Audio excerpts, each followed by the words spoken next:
We bought a house and we could tell that like this seller was like, she was a little bit off. We come to find out that she was a phone sex operator.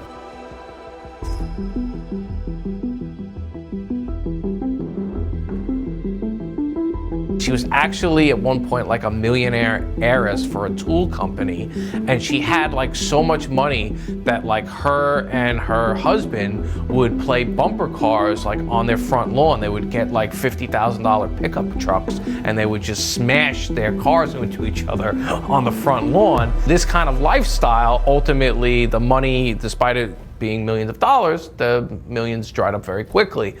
So she had to resort to being a phone sex operator.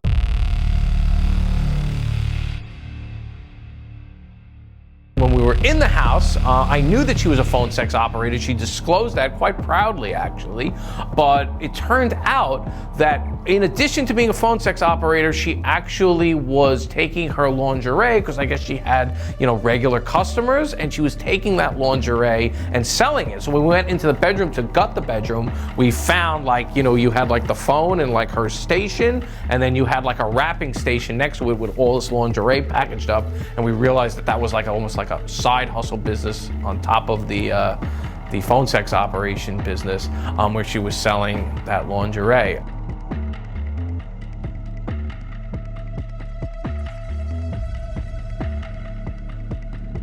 Guys were not so eager to grab that, but they tossed it and got rid of it. There probably was some substance abuse involved. And this was in a nice area. And then we would just had epic stories like from the neighbors, just the stuff that they would do. You know, you had the bumper cars, you had, you know, personal property being destroyed.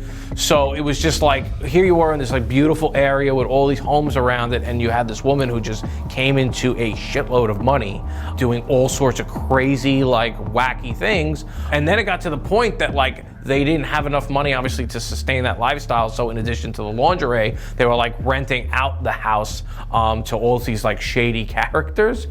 So actually when we went and bought the house, I was under the impression that it was completely vacant. And I like get to the house, and then like all of a sudden we hear like, hello?